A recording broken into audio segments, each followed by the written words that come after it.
But first, I'm John Bachman with this Newsmax Now update. America is stepping up the fight against Ebola. The White House announcing today that American troops will take that fight against the disease to West Africa. It is America, our scientists, our doctors, our know-how that can help contain and cure the outbreak of Ebola.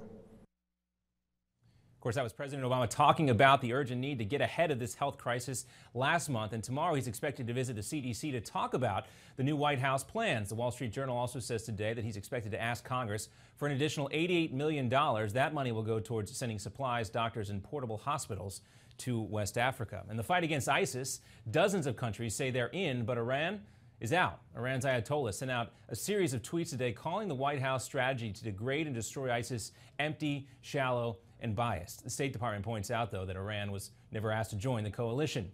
Even without Iran, several Arab countries have promised to help with airstrikes against ISIS and join the United States. This comes after Secretary of State John Kerry, his meeting with leaders around the world from France, or in France, I should say. He's actually using the word war now.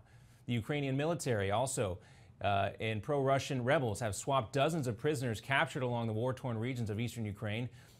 And voters in Scotland have just a few days left to decide if they want to stay in the UK. Polls say Thursday's vote on whether to join or whether Scotland will stay or go is still too close to call. British Prime Minister David Cameron will be campaigning in Scotland tomorrow. And a 24-year-old American man has now been sentenced to 6 years of hard labor in North Korea.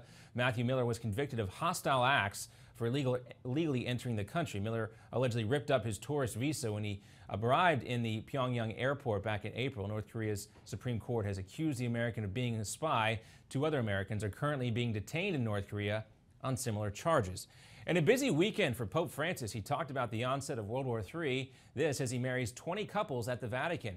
At a service over the weekend in Rome, Pope Francis likened the conflicts around the world to a piecemeal world war. He also condemned arms dealers and what he calls the plotters of terrorism.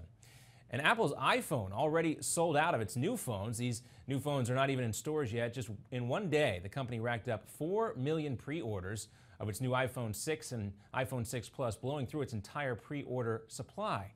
Phones will start going out to customers next Friday, but some won't get their phones until next month.